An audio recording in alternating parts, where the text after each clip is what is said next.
Students, welcome to you all in this session. So आज हम लोग पढ़ने जा रहे हैं क्लास 10th का chapter the sermon at Benares. Okay, ये बनारस लिखा हुआ है, द सर्मन एट बनारस।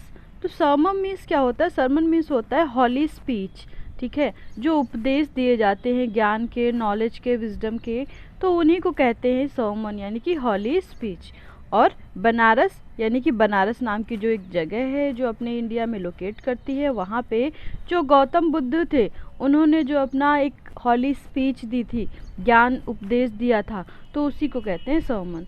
तो चलिए देखते हैं पूरी स्टोरी क्या है। तो अगर आपने अभी तक हमारे वीडियो को लाइक नहीं किया तो लाइक कर दीजिए, चैनल को सब्सक्राइब कर लीजिए, बेल आइकन को प्रेस कर दीजिए ताकि आने वाले वीडियोज़ के नोटिफिकेशन आप सभी तक पहुंचते रहें। तो एक बार साथ में कहते हैं, इंग्लिश दुनिया में आए हैं तो कुछ सीख के जाना है, बाहरी दुनिया में अगर आपको सफलता पाना है। तो चलिए स्टार्ट करते हैं। देखिए क्या लिखा हुआ है। Gautam Buddha 563 BC to 483 BC। इनका जन्म जो है वो 563 BC में हुआ था और इनकी डेथ 483 BC में हुई थी। अभी आप लोग यहाँ पे ये सोचेंगे कि जन्म इनका 563 में हुआ था और डेथ 483 में हुआ था, ऐसे कैसे हो सकता है? जन्म तो 483 में होना चाहिए, डेथ होनी चाहिए 563 BC में, लेकिन ऐसा नहीं था। पहले के समय में जब BC चलती थी तो BC में जो टाइम है वो रिवर्स होता था, यानी कि उल्टी काउंटिंग चलती थी। और जब 1 AD आ गया, ओके, तो उसके बाद फिर टाइम सीधा चलने लगा जैसे आज के समय में चलता है। लेकिन पहले क्या था? इससे पहले टाइम रिवर्स चलता था। तो वही चीज़ यहाँ पे बता रहे हैं। ओके, चलिए आगे देखते हैं। Begin life as a prince named Siddhartha Gautama.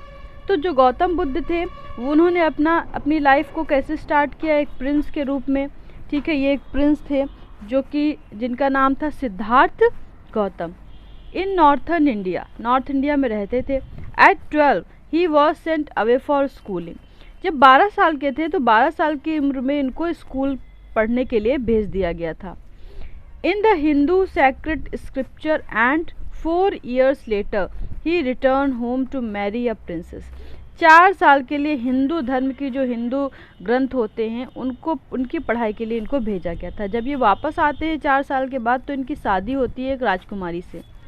They had a son and lived for 10 years as befitted royalty. फिर उसके बाद इनकी जब शादी होती है तो उनसे इनका एक बच्चा भी होता है जिसका नाम होता है राहुल, है ना। और ये लोग बहुत ही अच्छी एक रॉयल लाइफ जीते हैं 10 years तक। At about the age of 25, लेकिन जब गौतम बुद्ध 25 साल की उम्र में पहुंच जाते हैं, the prince heretofore shielded from the suffering of the world. तो ये जो दुनिया है, यहाँ की जो कठिनाई हैं, जो परेशानियाँ हैं, उनसे इनका मन काफ़ी दुखी हो जाता है। While out hunting chanced upon a sick man. अभी एक बार ये बाहर जब घूमने के लिए जाते हैं तो इन्होंने एक बीमार आदमी को देखा। देन एन एज्ड मैन, एक बूढ़े आदमी को देखा। देन अ फनरल प्रोसेसन, फिर उन्होंने एक फनरल प्रोसेसन देखा, यानी कि किसी की अंतिम यात्रा, सब यात्रा देखी। एंड फाइनली अ मॉन्क, फिर उन्होंने एक मॉन्क को देखा, एक साधु को देखा, बेगिंग फॉर आर्म्स, जो कि अपनी भिक्षा मांग मांग के अपने जीवन की पूरी पूर्ति कर रहा था। तो जब उन्होंने उस मॉन्क को देखा तो ये सभी, सिक मैन भी अपनी लाइफ से दुखी था, एज्ड मैन जो था बूढ़ा आदमी वो भी अपनी लाइफ से दुखी था, और जो फनरल प्रोसेसन जा रहे थे वहाँ के सभी लोग दुखी थे। सभी में सब इनको दुख दिखा, लेकिन जो सेटिस्फाइड था अपनी लाइफ से तो वो कौन था? मॉन्क। जो साधु था वो अपनी लाइफ से पूरी तरह से सेटिस्फाइड था और काफ़ी खुश था। तो वहीं से इनको फील हो जाता है कि जो ये लाइफ होती है मॉन्क वाली, सबसे अच्छी लाइफ होती है। These sights so moved him at that he at once went out into the world to seek enlightenment. अब यहीं से ये सारी चीज़ें देखने के बाद ये इनलाइटमेंट यानी कि ज्ञान की खोज में निकल जाते हैं। Concerning the sorrow he had witnessed, और जो दुख देखा इन्होंने उसके बारे में इनको काफ़ी कंसर्न था, उसी के बारे में ये सोच रहे थे। He wandered for 7 years and finally set down under a peepal tree. 7 सालों तक पूरे ये भटकते रहते हैं ज्ञान की तलाश में, ज्ञान की खोज में, जहाँ इनको शांति मिल सके, इनको सुकून मिल सके। फिर फाइनली एक पीपल का ट्री होता है, उसके नीचे बैठ जाते हैं। Where he vowed to stay until enlightenment came। अब ये कसम खाते हैं कि तब तक वहाँ बैठे रहेंगे जब तक इनको ज्ञान की प्राप्ति नहीं हो जाएगी। इनलाइटेड आफ्टर 7 डेज, 7 दिनों तक जब ये बैठे रहते हैं तो इनको ज्ञान की प्राप्ति होती है। He renamed the tree the Bodhi tree. अब वो जो पेड़ था पीपल का, उसका नाम क्या रखा जाता है? बोधि ट्री नाम रखा जाता है। ट्री ऑफ विजडम, बोधि अर्थात बुद्धि यानी कि विजडम, विजडम का पेड़, क्योंकि उसी के नीचे इनको ज्ञान की प्राप्ति हुई, इनको बुद्धि की प्राप्ति हुई, तो इन्होंने उसको बोधि ट्री का नाम रखा। And began to teach and to share his new understandings. अब इनको जो ज्ञान मिला ये उसको शेयर करने लगे, लोगों को उसके उपदेश देने लगे, शिक्षा देने लगे। At that point he becoming known as the Buddha. उसके बाद इनको बुद्धा के नाम से जाने लगे। मतलब कि बुद्धा अर्थात जिसके अंदर विजडम हो, जिसके अंदर ज्ञान हो, उसको कहते हैं बुद्धा। द अवेकेंड और द इनलाइटेंड, मतलब कि इनलाइटेंड, ज्ञान जिसको प्राप्त हो चुका हो। The Buddha preached his first sermon at the city of Banaras. अब गौतम बुद्ध थे, उन्होंने अपने पहला सरमन जो है वो कहाँ पे दिया? हॉली स्पीच कहाँ दी? बनारस की सिटी में। Most holy of the dipping places on the rivers Ganges the sermon has been preserved and is given here. It reflects the Buddha's wisdom about one inscrutable kind of suffering. अब ये जो यहाँ पे most हॉली dipping place क्या है? River Ganga, जहाँ पे लोग स्नान करते हैं, बहुत पवित्र मानी जाती है कि गंगा जो है वो सारे पापों को धुल देती है और हम लोग उसको गंगा माता के नाम से जानते हैं। तो वहीं पे इनका जो सरमन है वो प्रिजर्व रखा गया, इनका उपदेश, एंड इज गिवन हियर, यहीं दिया गया था। It reflects the Buddha's wisdom, जो कि गौतम बुद्ध के विजडम और ज्ञान को दिखाता है। वन इनक्रूटेबल काइंड ऑफ सफरिंग, काफ़ी सफरिंग से हट करके ये उस जगह पर ज्ञान की प्राप्ति की। अब दूसरी यहाँ से एक स्टोरी स्टार्ट होती है कीसा गौतमी की। ठीक है, एक वुमेन है जिसका नाम है Kisa Gautami. Had an only son, उसका एक ही बेटा था। एंड ही डाइड, और वो मर जाता है। इन हर ग्रीफ, उसके दुख में, ग्रीफ मीन्स होता है सौरो, दुख। She carried the dead child to all her neighbours, जो कीसा गौतमी होती है अपनी डेड चाइल्ड की बॉडी को अपने हाथों में कैरी करके सारे पड़ोसियों के यहाँ जाती है। आस्किंग देम फॉर मेडिसिन, और उन सबसे कहती है कि हमें मेडिसिन दे दो अपने बच्चे के लिए। And the people said she has lost her senses, लोग क्या कहते हैं कि ये तो पागल हो गई है। द बॉय इज डेड, बच्चा तो मर चुका है, इसके लिए भला कौन कैसे कोई दवाई दे सकता है। At length Kisa Gotami met a man who replied to her request, फिर फाइनली कीसा गौतमी एक आदमी से मिलती हैं जो कि उनकी रिक्वेस्ट को की रिप्लाई देता है। I can not give thee medicine for thy child but I know a physician who can. तो वो आदमी कीसा गौतमी से कहता है कि मैं तो इस बच्चे के लिए दवाई नहीं दे सकता तुमको, लेकिन मैं एक ऐसे आदमी को जानता हूँ जो इसके लिए दवाई दे सकता है। And the girl said pray tell me मतलब please tell me sir who is it, कौन है वो जो मुझे दवाई दे सकता है मेरे बच्चे के लिए। एंड द मैन रिप्लाइड, तभी वो मैन रिप्लाई करता है गो टू साक्य मुनि द बुद्धा, किसके पास जाओ? साक्य मुनि गौतम बुद्ध के पास जाओ। कीसा Gautami repaired to the Buddha and cried, Lord and Master, give me the medicine that will cure my boy.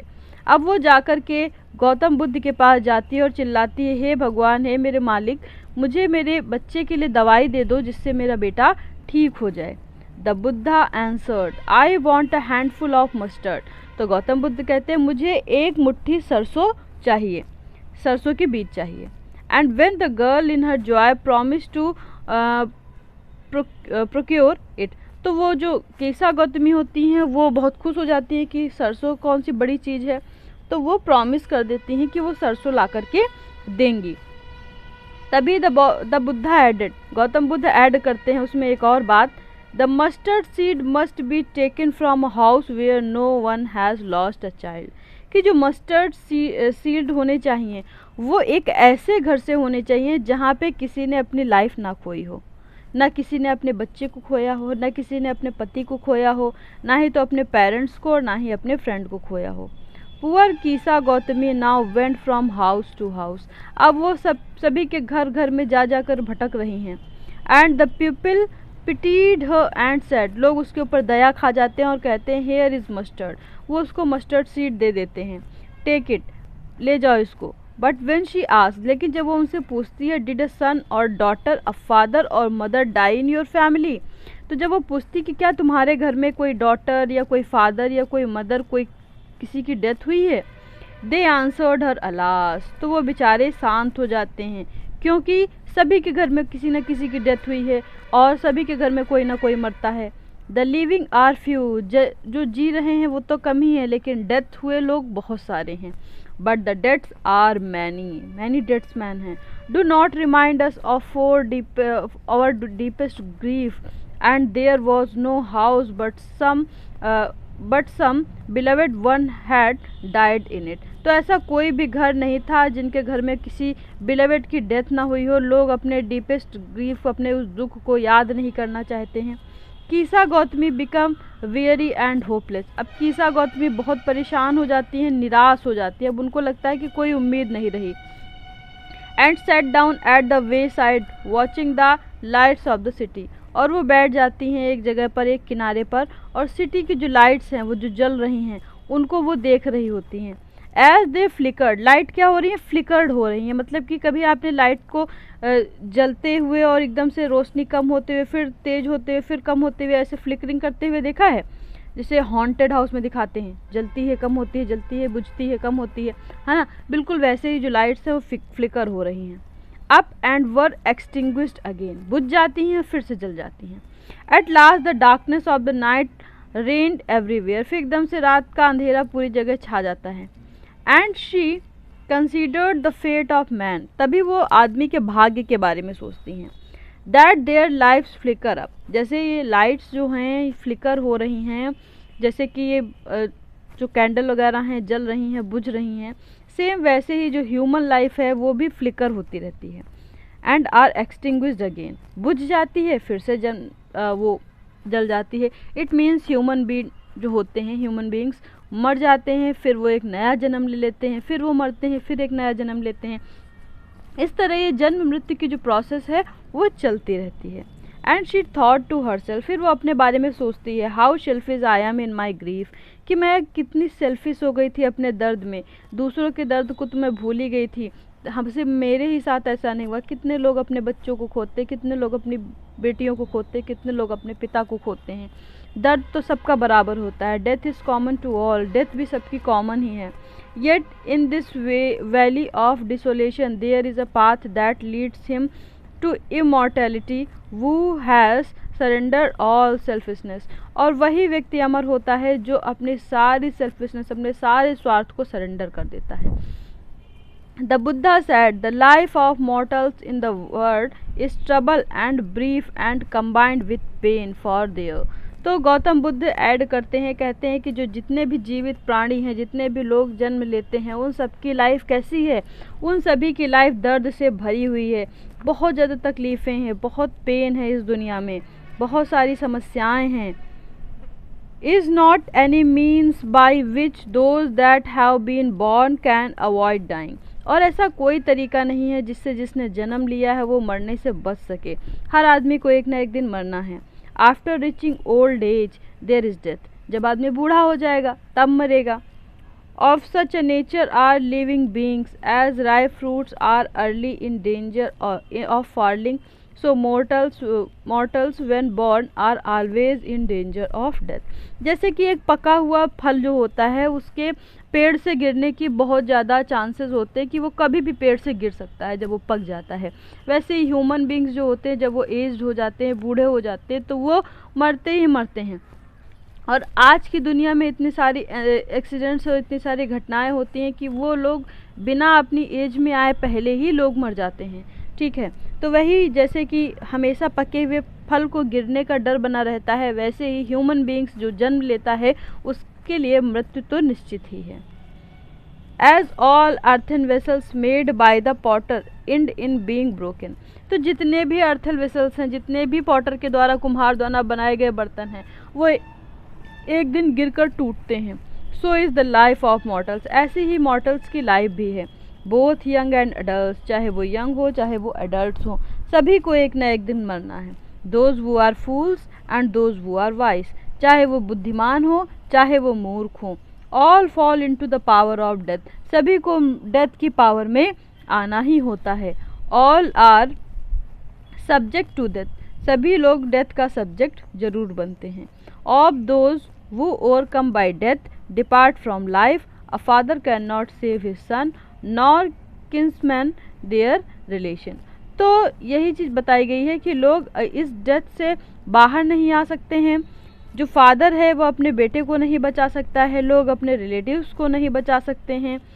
Mark while relatives are looking on and lamenting deeply, लोग जब उनका किसी रिलेटिव की डेथ हो जाती है तो वहाँ पे बस बैठ कर देखते रहते हैं, ज़ोर ज़ोर से रोते रहते हैं। One by one mortals are carried off, और एक एक करके जो डेड बॉडी होती है उसको उठा करके ले जाते हैं, लाइक एन ऑक्स, एक बैल की तरह, that is led to the slaughter. So और उसके बाद ले जा करके उसको फाइनली बर्न कर देते हैं या दफना देते हैं, फिर उसके बाद उनसे कोई मोह नहीं करता। So the world is afflicted with death and decay, तो ये जो दुनिया है ये डेथ और डिके से ही बनी हुई है। Therefore the wise do not grieve knowing the term of the world, इसीलिए जो बुद्धिमान व्यक्ति होते हैं जिनको पता होता है कि डेथ तो एक दिन आनी ही है, वो लोग बिल्कुल भी उस डेथ को लेकर के ग्रीफ नहीं करते हैं, वो विलाप नहीं करते हैं। Not from weeping nor from grieving will anyone obtain peace of mind, रो करके विलाप करके किसी भी इंसान को दिमाग की शांति नहीं मिल सकती है। ऑन द कॉन्ट्रेरी, बल्कि इसके विपरीत, his pain will be the greater and his body will suffer, उसका जो दर्द है, उसकी जो तकलीफ़ें हैं वो दोगुनी हो जाएंगी, उसकी बॉडी सफ़र करेगी। जब आप रोगे, आप चिल्लाओगे, तकलीफ़ करोगे, तो आपके शरीर में जो आपको दर्द है मन में वो तो होगा ही, आपके शरीर में भी कुछ बीमारियां होंगी, कुछ तकलीफ़ें आ जाएंगी, आपकी आंखें दर्द होने लगेंगी, आपको सर दर्द होने लगेगा, और कई तरह की टेंशन, या किसी किसी को हार्ट अटैक आ जाता है, कोई कोई बेहोश हो जाता है, इस टाइप से कई सारी समस्याएं उसकी बॉडी को भी होती हैं। He will make himself sick and pale, वो अपने आप को बीमार कर लेता है, अपने आप को पेल कर लेता है, कमज़ोर कर लेता है। Yet the dead are not saved by his lamentation, और उसके लेमेंटेशन से जो मर चुका है वो कभी जीवित नहीं होने वाला है, वो चाहे जितना ही विलाप कर ले। ही who seeks peace should draw out the arrow of lamentation and complaint and grief. He who has drawn out the narrow and has become composed will obtain peace of mind. He who has overcome all sorrow will become free from sorrow and be blessed. अब Gautam Buddha further edit करते हैं कि जो इंसान piece of mind आदमी वही पा सकता है जो इस दुख से, इस दर्द से, इस विलाप से बाहर आ गया हो। इट मीन्स जो इस ट्रुथ को समझ गया हो, वो इस सौरों से यानी कि इस दुख दर्द से मुक्त हो चुका हो, जिसका सारा ये मोह माया ख़त्म हो चुकी हो, तो वो आदमी सबसे ज़्यादा सुखी रहता है, जिसने इन सारे दुख दर्द पर अपनी जीत हासिल कर ली हो। तो यही था एक छोटा सा आपका chapter the sermon at Banaras. तो आई होप कि आप लोगों को ये समझ में आया होगा। यहाँ से ये चैप्टर होता है आपका एंड। तो ऐसे ही और इंटरेस्टिंग वीडियोस को पाने के लिए हमारे चैनल को लाइक शेयर सब्सक्राइब करना ना भूलें। अगर आप लोगों को कोई भी चीज़ नहीं समझ में आई है तो आप कमेंट बॉक्स में लिख सकते हैं, हम उसका आंसर देने की पूरी कोशिश करेंगे। ज़्यादा से ज़्यादा अपने दोस्तों को शेयर करिए और सभी लोग अच्छे से एग्ज़ाम दीजिए। जैसे कि आपके एग्ज़ाम पीरियड चल रहे हैं तो आप सभी अच्छे से अपने एग्ज़ाम्स दीजिए। So thank you students, thank you so much.